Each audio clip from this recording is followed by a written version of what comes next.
So today on Conversations Aloud, we're discussing Trump's tariffs and the impact of globalization on American small businesses. And whether 5 weeks, believe it or not, since Liberation Day, do the tariffs still make sense? We're joined by Andrew Bolton, who is the CEO of Tech Rescue, is a company that provides 24/7 tech support services to seniors, families, and small businesses. He's also a Harvard-trained financial strategist with Wall Street roots. Welcome to the show, Andrew. Thank you for having me. Good to have you.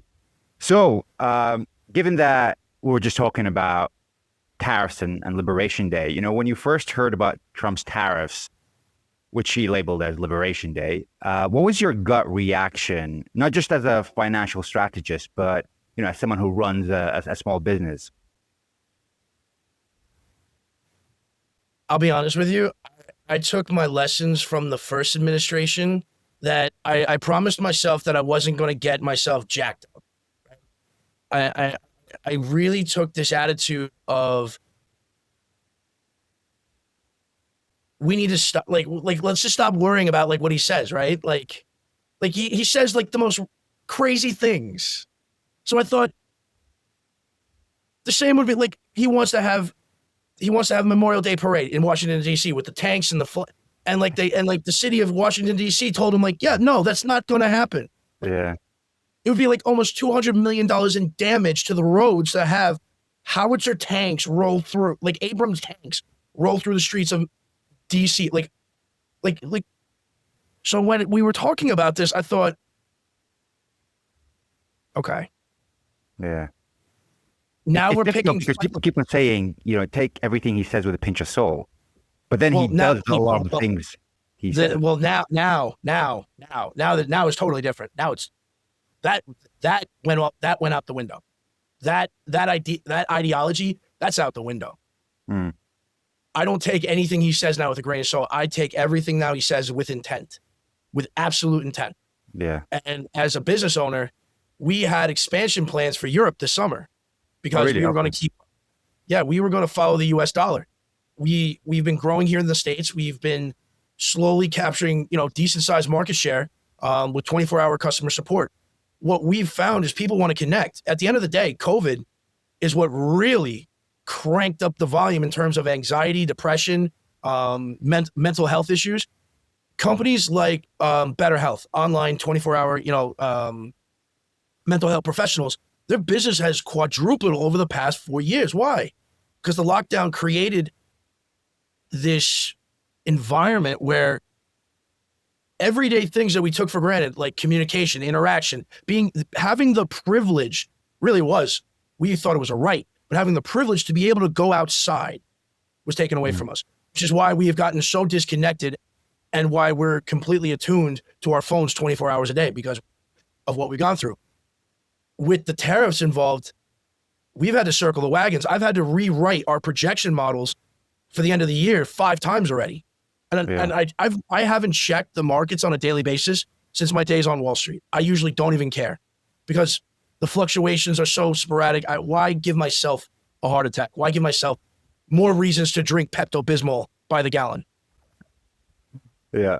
So how do you navigate that now? Because, as a business, you want certainty. That's how you plan. When there's so much uncertainty and going back and forth on what you're saying, it's just how do you get to that place where you take a decision and plan? So all my athletes out there, I'm going back to coach. I had a wrestling coach, Mr. McDonald, in my local town. And he had a very good saying, when you get in trouble, go back to base. Go back to your basics. You fall down on the mat, crawl back to your base. Get to your base. Our base model, our core values was senior care and taking care of, the everyday things that frustrate people.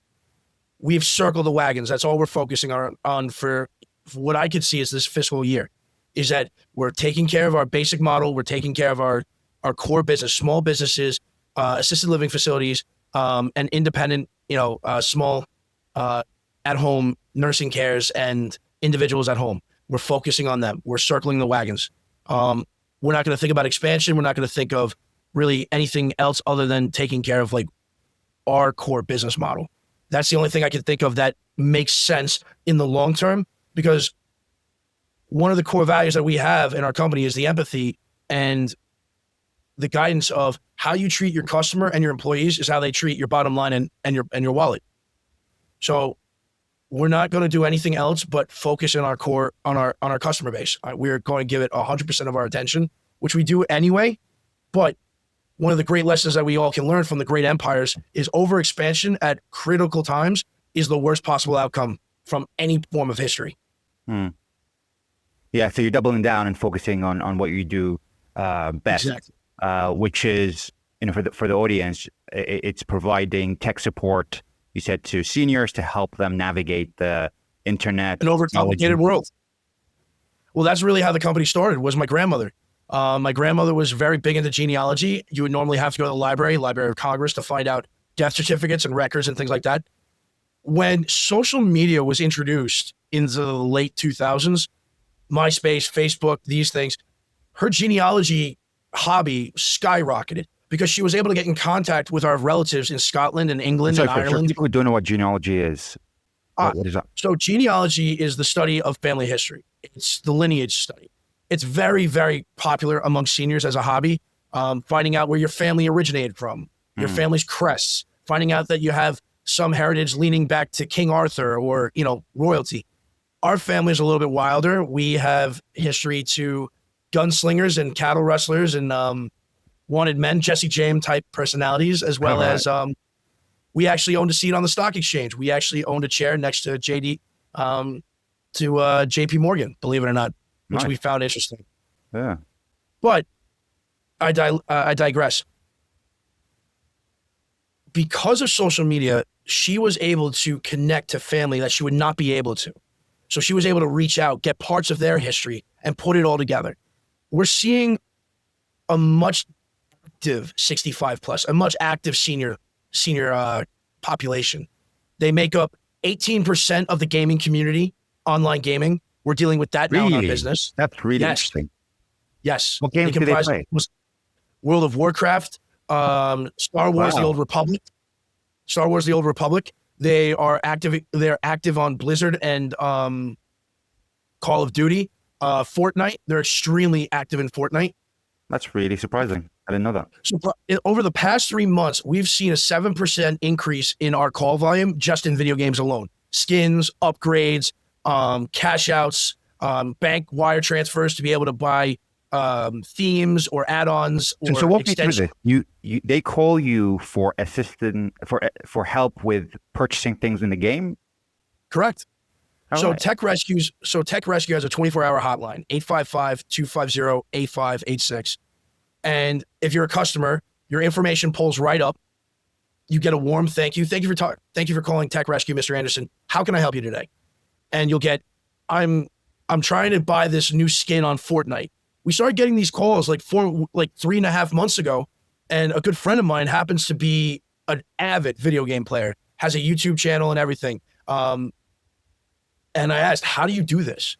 I hired him as an analyst to write the standard operating procedures for all these video games that we're getting calls in.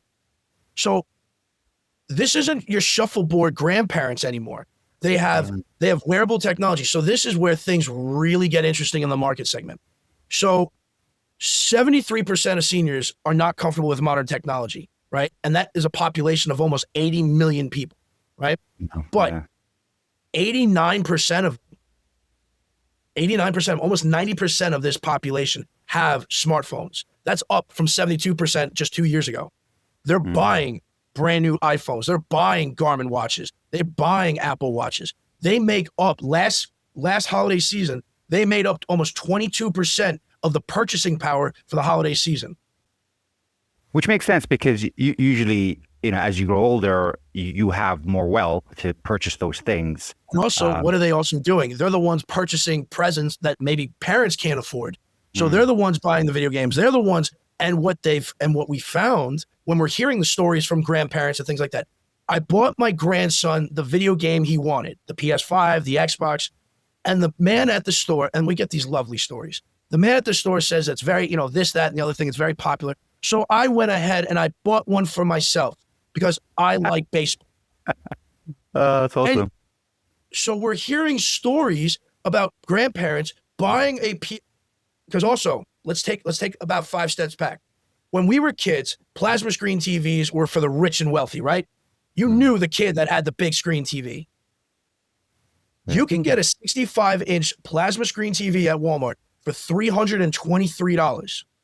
You can get a PS4, a PS5 for under $500 to about $600. A set of games. You can get this entire complete setup for about $1,000. The average Social Security check in this country is about $2,800, $2,900 after taxes. For just under half of that 1 month paycheck, what they have done is purchase an entire setup where they, after school with their grandchildren, because they know when their grandchildren get home, can now interact with their grandchildren in video games, online, and we're setting it up with them. That's really cool. I never thought that was something that actually happened.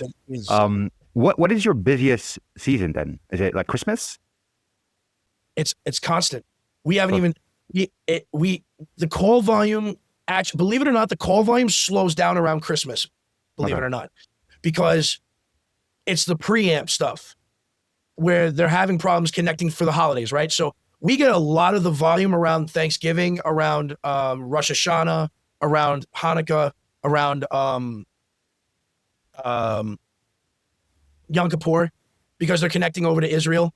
You know, we're having the WhatsApp issues, we're having the FaceTime issues, things like that. So we're doing a lot of the preemptive call setup stuff, you know, where 2 years ago, it was really big, where families were buying the turning camera that could plug in, where, you know, somebody on the other side could control the camera to see who's in the kitchen and things like that, to say hi to everybody. Yeah.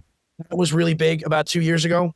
So we're seeing this influx of purchasing and demand in this communication lacking era. That's the only thing I can describe it as.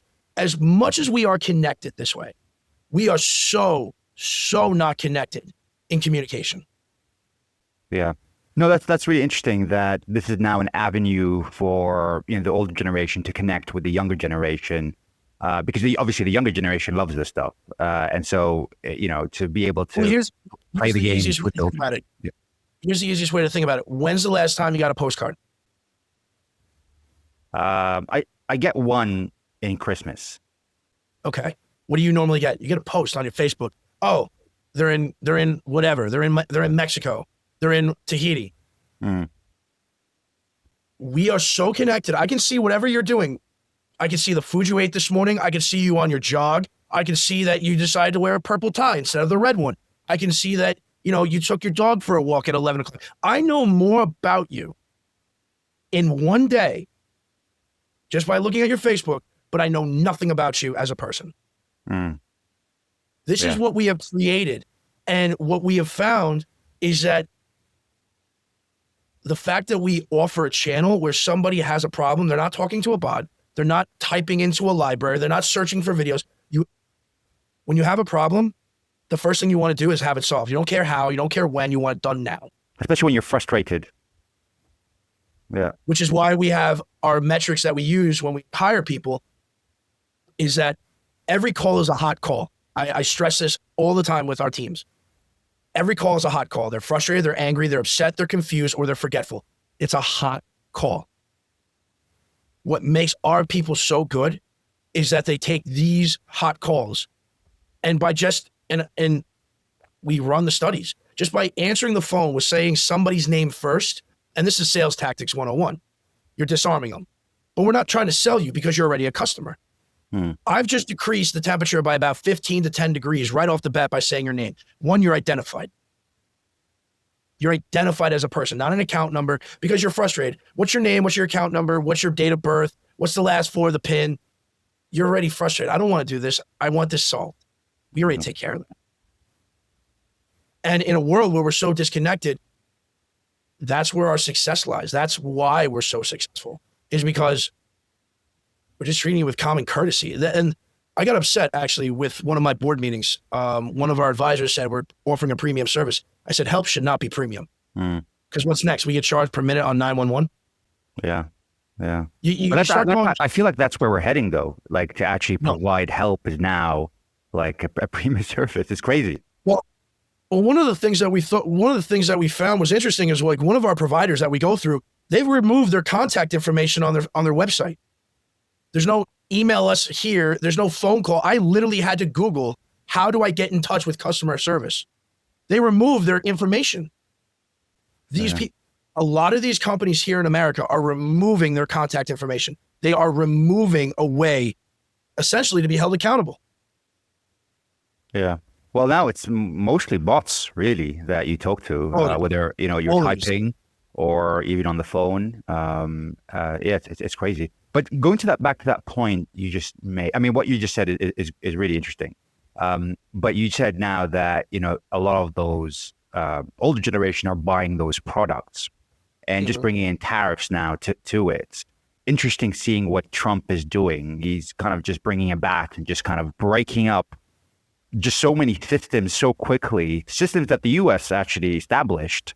And it's hard to envisage what the plan is, other than what we saw from the UK-US deal, which is, he wants to kind of put in a lot of tariffs, but then reduce it to a 5% if they buy American goods, like buy something American, and we'll reduce it to a 5-10% kind of tariff. But still, that tariff is being paid by U.S. consumers at the end of the day, right?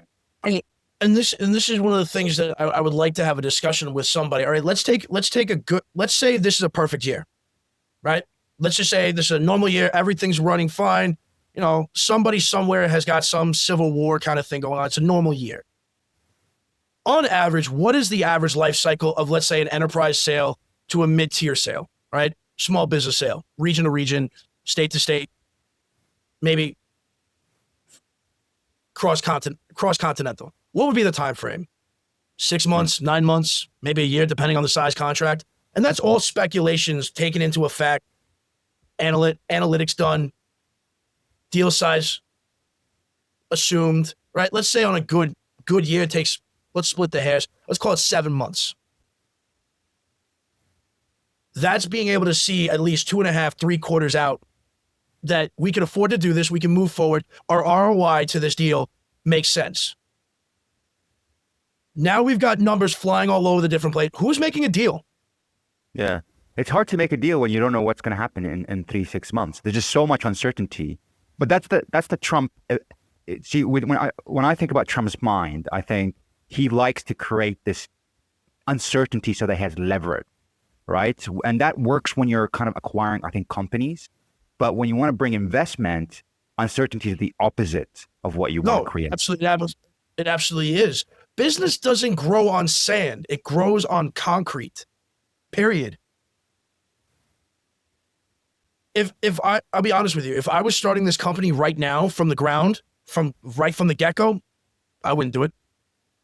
I would not do it. Not a question. How am I gonna plan? How am I gonna plan to start a business if I'm worried about whether or not I can afford to live, whether or not I can afford to make, purchases for myself, let alone the expenses that come with marketing, the expenses that come with operations. Our monthly overhead just in operational costs is what a family of 4 Americans bring in. That's just to keep everything, just to keep my employees paid, just to keep the lights on. Yeah. Do you feel like people are going to just switch to just focusing on buying American? Is that strategy going to work? No. Why? I don't know who polled American people, but when things get tight, people just don't spend money. They start squirreling it. Just because you put tariffs on the rest of the, this is where politicians have got things upside down, and I don't know who they're talking to. When things get hard, we're not as Americans, we're not going to pick American goods. We're scared. People are scared. So they're not going to just pick one item versus another item. They're not going to spend money. Because if it's more expensive to make something, they're not going to make it. which means that those people are not going to be needed to make the item, which means that that section or that line or that shift is going to get fired because there's no need to have those people because they're not making the product. Yeah. So unless you keep your products less than your competition, which they won't do, you're going to then cause the ripple effect that goes down the line. It's cheaper to fire people than it is to lower costs and cut profits. This is what we have become addicted to. We've become addicted to profit percentages. And the people who get hurt are people, not your investors. Especially if you're a listed company, it's all about those numbers, right? But going back to that point, even if you buy American cars, for example, a lot of the parts are important. You don't produce it in the US. So even if you buy American, it's still that product is still gonna be an increase in price. And let's talk about cars. All right, let's talk about cars. The tariffs haven't been around for the past 5 years. In the past 5 years, car sales have been at the worst they've ever been. Why? Who's got money to spend $85,000 on a Kia? It's a Kia. The American consumer is scared, so they're not going to buy. And someone spending is another person's income. So that goes down, income goes down, profits are squeezed, layoffs happen. But this time it's a recession with inflationary kind of impact because of those tariffs. This is where I'm scared. And I'd love to have this topic extended out. The rest of the world, if you listen to Canada's prime minister's his opening speech when he was elected, the time between America and Canada has now ended. He said our relationship has now ended. What does the rest of the world's relationship with the United States look like now? Now that we are forcing them to no longer need us, not want us, need us. Yeah. We don't have that kind of leverage power that we used to have. We're now forcing countries and trade partners to think outside the box without the United States. And when they do that, we might be in very, very big trouble. And this is the math that I have not figured out yet. What does that look like 4 years from now when the rest of the world no longer needs the United States? Now, there's the argument, right? There's the argument. Well, the United States will always be intellectuals and will always create. Yeah, they're talking about no longer needing the American consumer because they're going to try to find those numbers elsewhere. The European nation's doing it. And here's the other one that I ask. I've had some conversations with traders and I said, what about BRIC? And they laughed at BRIC. And now that I'm looking at it, BRIC isn't something to laugh at anymore. How do you crush the United States? Have the dollar go below the BRIC? Because China is positioning itself to be the gold holder of the world. They're buying more gold than anybody else in the world. Why? Because they want to be the holder of all the gold. Once they have that, what are they going to base their currency off of? Yeah, that'd be a winner. Just on that, as someone who is based in Europe, the view of America has changed. And it started off with defense, where America said, basically, we're not going to really come to your defense anymore, which is good for Europe that they have to now step up their game and build their defense systems. But it's, to your point, less reliance on the U.S. because the U.S. is just, if there's one word we associate now with the U.S. is uncertainty. You just don't know what's going to happen tomorrow. And then the tariffs came in, and that's another level of now everyone's thinking, how do we rely less on the U.S.? The U.S. was the leader that brought stability, that brought certainty, that brought command and direction. And now it's doing the opposite of that. And so you're seeing the UK, Europe, trying to make deals with other nations, especially with the Pacific nations. They're trying to make a deal with China now. And it's interesting how the view has moved away from the U.S. and trying to rely less on the U.S. And it's not just the governments, by the way. Travel to the U.S. has dropped by 30% from Europe because people are just like, why are we wanting to give our money to a country that's initiating a trade war with us? The sentiment has changed. A lot of people don't want to buy American anymore. Trump might get into those deals of, allowing access of beef and whatever in the shops over here, but people's views of America is shifting. Now, I don't know if that's permanent or not, but that's where we are right now. And you're seeing it not just in the UK and Europe, but, obviously, as you said, in Canada. Think of it this way, right? The best way to explain this relationship from here on in is Europe caught us cheating. You walked in the door, America was in bed with somebody else, and we cheated. And now, if we have a relationship moving forward, it's on that premise that we really wrecked the relationship. And even if we move forward, there will always be the damage that has been done, right? You went out now and you're trying to find partners, right? Reliable long-term partners to do trade deals with.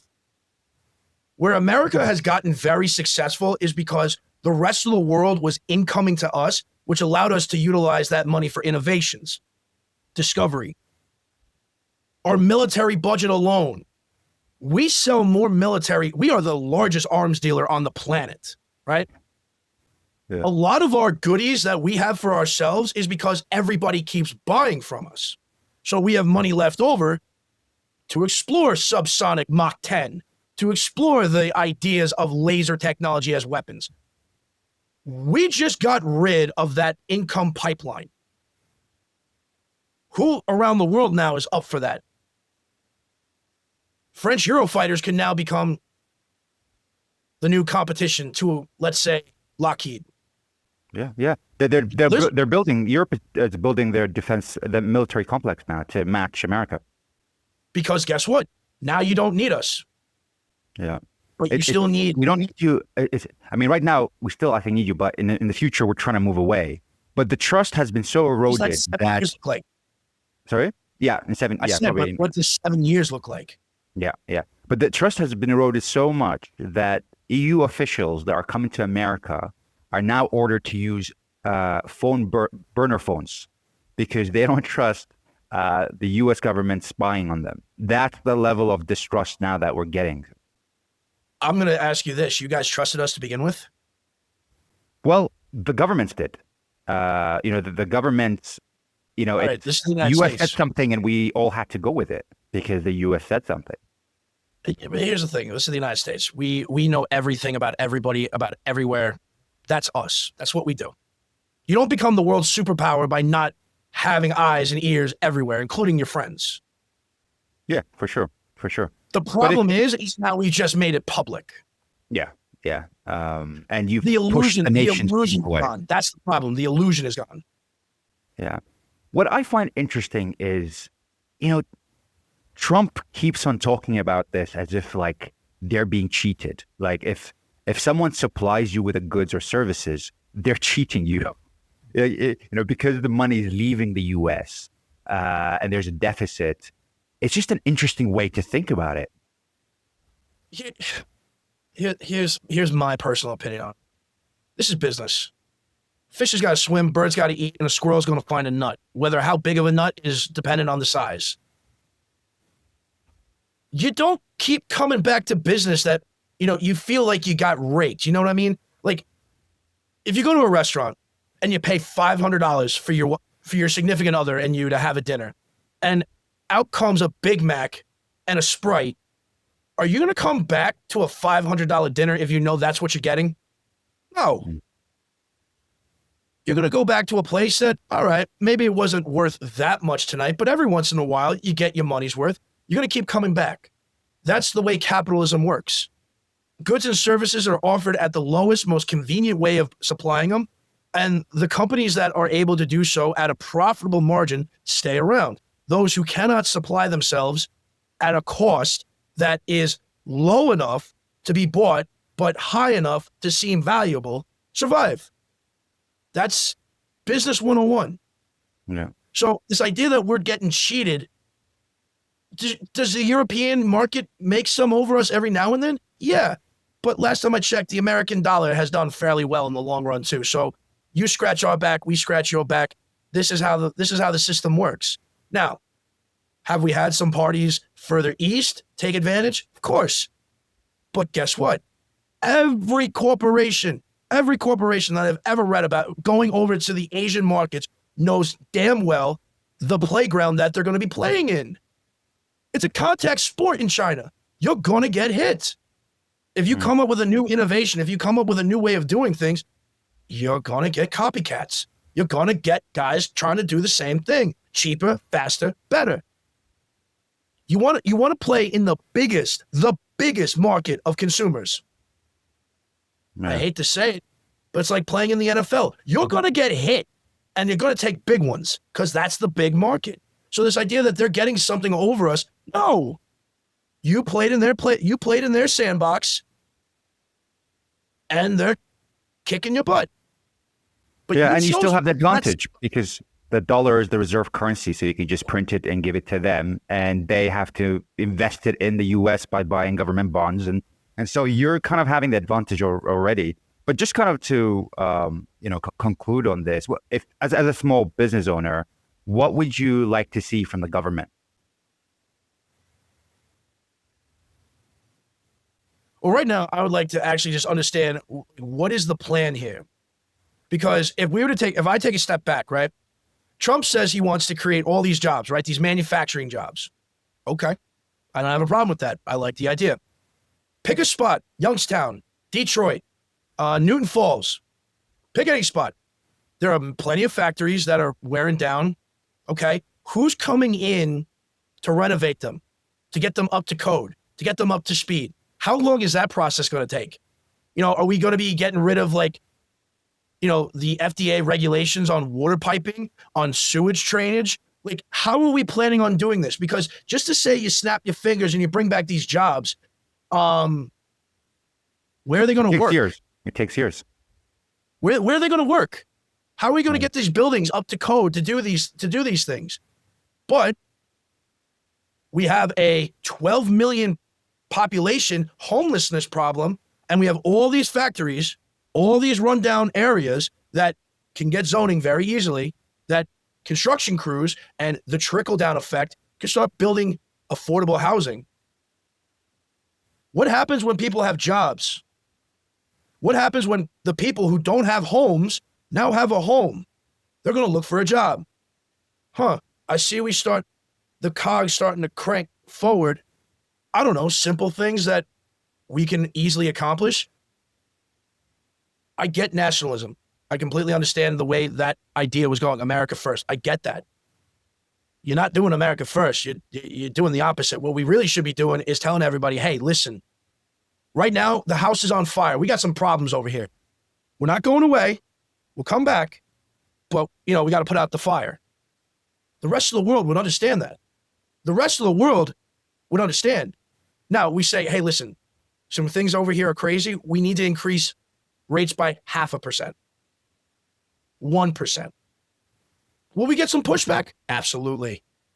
But if the government said 1 to 2% interest tariffs across the board, but also released a 10-year fiscal budget plan about what we're doing, how we're going to do it, and why everybody's contributing to it, the rest of the world would go, you know what? A stronger America would make the world a better place because Americans are not worrying about home. Now they can focus on the rest of the world's problems, like everything that else is going on. As you mentioned before, the world looks to America for safety, right? Mm-hmm. Yeah. But when the place that you look to is on fire, you're like, I